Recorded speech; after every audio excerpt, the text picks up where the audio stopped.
Magandang araw po mga kapraps. Nandito ako ngayon sa bayan ng San Pablo City, Laguna. Dito po sa Barangay San Buenaventura. Yan, itong property na i-offer ko sa inyo ngayon, isa siyang mini farm na mayroon na pong bahay. Ayan po ang bahay mga kapraps. Ang sukat po nito ay 871 square meters. Palibot na po ng bakod, dito lado, tabing kalsada po ito mga kapraps. Nasa loob po ito ng isang subdivision. Yan, ipakita ko sa inyo mga tanim nito. Daming tanim. Tapos dito sa harap natin mga kapraps, merong ginagawang bahay dito na bago. So gagawin daw po yung resort. Pero ibang property na po yan. Yun yung kapitbahay natin. Tingnan niyo ang mga tanim. Iba-iba mga kapraps. Merong puno ng kaimito, may rambutan, may mga puno ng mangga. Tapos tingnan nyo itong avocado. Mababa lang siya. Tapos, ang daming bunga. Maraming bunga mga kapraps. Yan. So, ang iba nakalaylay lang ang bunga ng avocado. Ang korte ng lupa ay kwadrado mga kapraps. Yan, dito may tanim tayo na guyabano. Tapos may halaman dito na maganda. Yan, may mountain view tayo dito sa gilid. Yan, ikot tayo mga kapraps. Mayroong puno ng kamyas. Ayan po. Ito yung bunga ng avocado mga kapraps. Dito sa baba meron din. Yan.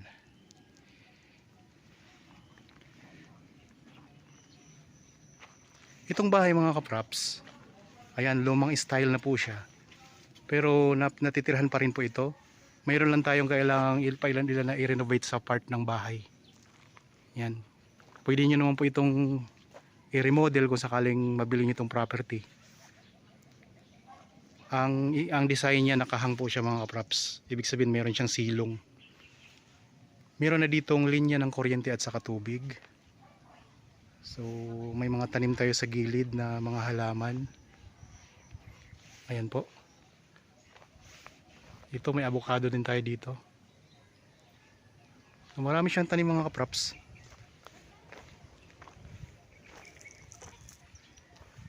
Ganda ng ng property na to. Daming mga tanim. Maliit lang siya, 871 square meters pero maraming tanim.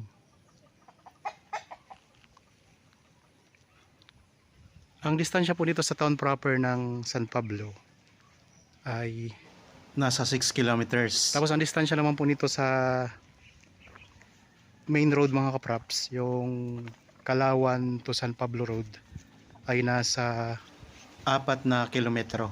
Tapos dito naman tayo ngayon sa may likurang bahagi mga kapraps. Meron tayo ditong maliit na grotto. Tapos may puno ng mangga mga kapraps. So nakatumba na siya, pero buhay pa rin po yan mga kapraps. Ang rambutan, daming bunga ng rambutan. Yan. Ang design ng bahay mga kapraps, mayroon ditong balkonahe. Yan, may balkonahe yan.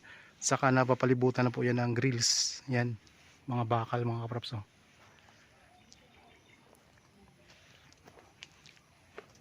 Mayroon niyang 2 kwarto sa loob. Tingnan niyo mga rambutan dito. May mga bunga na rin po. Dito tayo ngayon sa likod na area. Sa likod na bahagi ng bahay. Mayroon tayong puno ng langka dito. Yan. Tapos ayan po ang bakod mga kapraps. Screen, tapos may simento sa baba. At ang poste niya ay mga bakal. Mayroong tangke ng tubig. So kailangan na lang pong ipaayos uli kasi naputol na po yung yung mga tubo niya. Yan, ito yung pinakalikod na bahagi ng bahay at ng property. Tapos dito sa gilid meron din tayong tanim na guyabano. Meron tong CR sa loob, tapos meron din tong CR dito sa labas mga kapraps. Ito yung CR sa labas. Kailangan lang nating ipa-renovate ang ibang part. Pero konting lang po yan. Ayos. Ito yung corner ng property. Yan. Tapos meron tayo ditong stock room. Katabi ng tangke. Ito yung sinasabi ko sa inyo mga kapraps na nakahang. May silong yung bahay. Ayan o. May silong siya. Ang lupa ay nababalutan na rin po yan ng Carabao grass.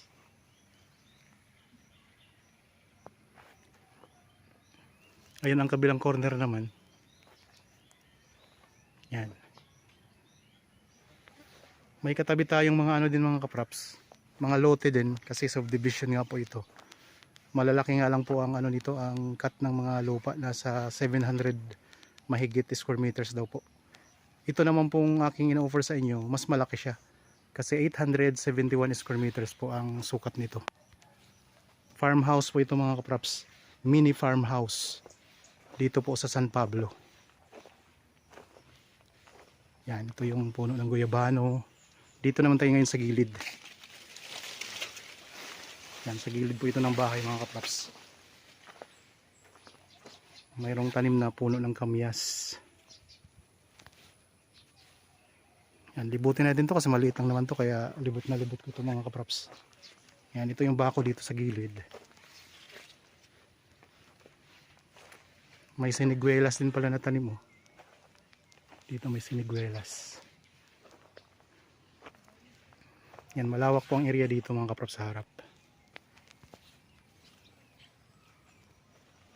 Ang presyo nito makikita nyo po sa description box at sa title nitong video. Pati yung iba pang detalye, nandyan lang din po sa description box mga kaprops. Titled po ito, titled property.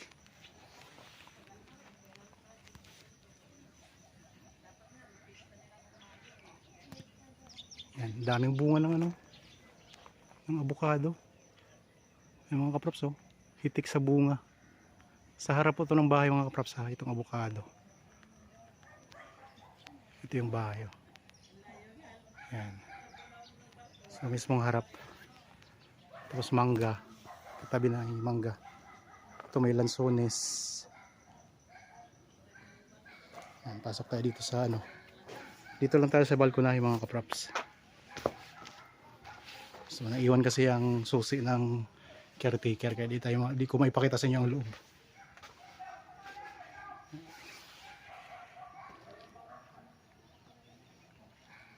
Yan, mayroon ding maliit dito na gate. Tapos may mountain view tayo dyan oh. Marami na rin po dito mga nakatira din mga kaprops, ng mga katabi natin. Mamaya ipakita ko sa inyo ang aerial view nitong property. Tapos ipakita ko rin siya kung gaano kalapit lang sa Barangay Road mga kaprops. Kasi itong bahay, itong property na to, katabi po siya ng subdivision road. So halos lahat naman po ng mga bahay sa subdivision ay katabi mismo ng kalsada. Yan, ito naman po yung gate dito sa may gilid ng property. Yan, galing tayo dyan kanina. Daming bunga ng rambutan oh. Malapit na po yung mahinog mga kaprops. So marami siyang tanim ha. Mangga, rambutan, langka, mga avocado, mayroong kamyas, mayroong kaimito doon sa harapan. At mayroon na kayong bahay. So konting renovation na lang po or remodel, pwede rin pong i-remodel ito. Nasa inyo na po kung sakaling mabili nyo itong property. Yan. Punta naman tayo sa labas mga kaprops.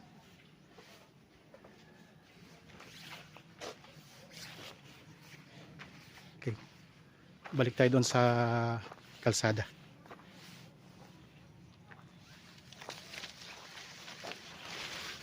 Yan, kapitbahay, may mga kapitbahay tayo dito.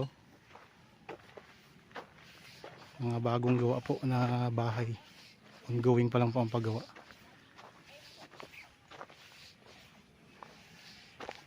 Palibot na ito ng bakod ha.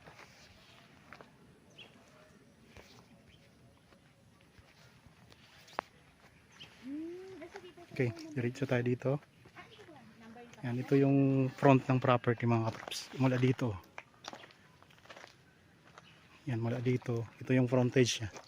Kalsada na po ito. Tapos pag ganito po, yan, hanggang doon po mga kaprops sa bakod.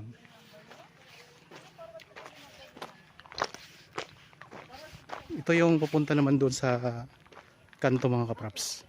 Ang direksyon na yan, pag tayo po ay pa kanan, yan po ay papunta sa main road. Tapos meron tayo ditong mountain view. Yan nyo po. Mayroon tayong mountain view. Tanaw natin yung Mount Banahaw mga kapraps. Ito lang yung property. Yan, dito sa harap. Yan, kita natin yung mga tanim na ano, kay Mito.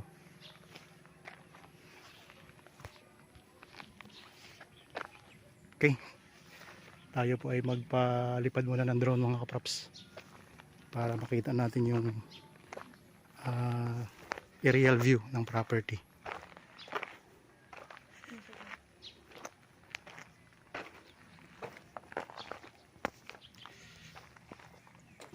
Nandito po ako ngayon sa may gate ng property. Yan, ito po yung kaharap natin na ginagawang resort mga kapraps. At ito yung property. So tanaw natin dito ang kabuuan. Makikita din po natin ang palibot ng area. Mga katabing farm.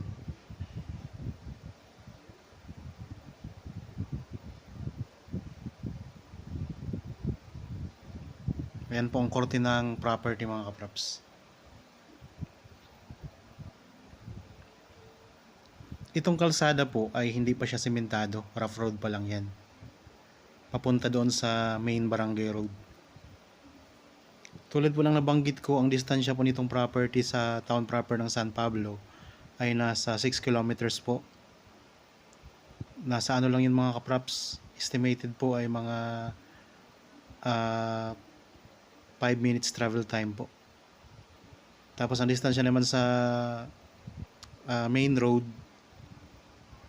nasa ano lang po, mga 4 na kilometro.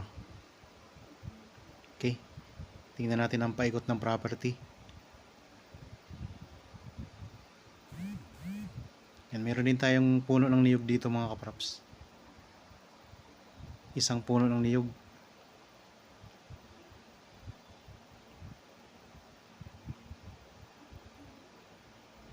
May katabi pala tayong ano, tatamnan yata ito ng mga gulay yung hawa na to. Yung nasa kabilang, nasa kaliwang bahagi.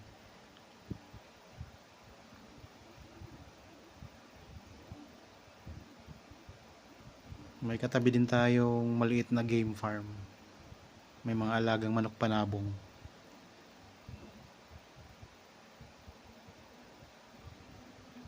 Yan, tanaw natin dito ang korte ng lupa mga kapraps.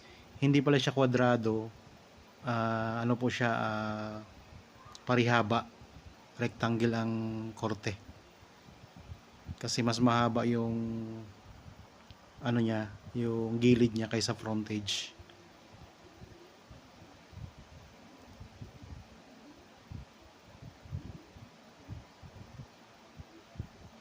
So sa San Pablo, Laguna po ito mga kapraps. Sa mga naghahanap ng property dito sa San Pablo, yan ito. Isang mini farmhouse. 871 square meters ang sukat ng lupa. Ayan po ang kalsada. Papunta na po yan sa main barangay road mga kapraps. Tapos yung mga bahayan na yan, yun na po ang main barangay na nakakasakop nitong property. San Buenaventura.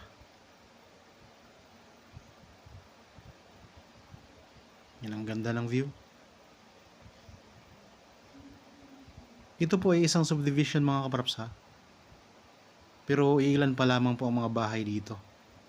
Yan, ipakita ko sa inyo ang mga katabi natin, mga kapitbahay natin. Dito sa may bandang gilid, mayroong maliit na bundok. Ayan po.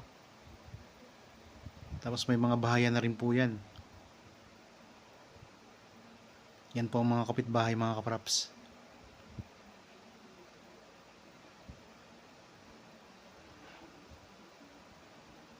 Yan mga mountain views.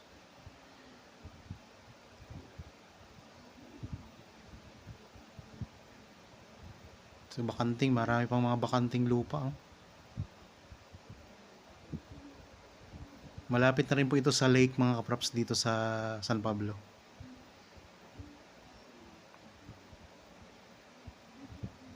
Yan, ito yung papunta sa main barangay road. Yung nakikita yung kalsada mga props, pataas.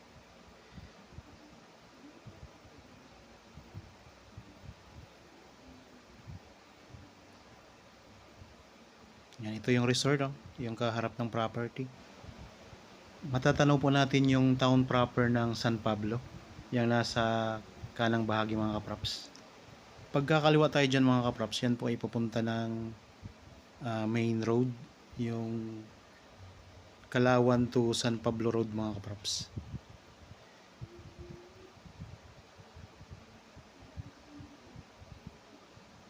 Palibot ito ng bakod ha.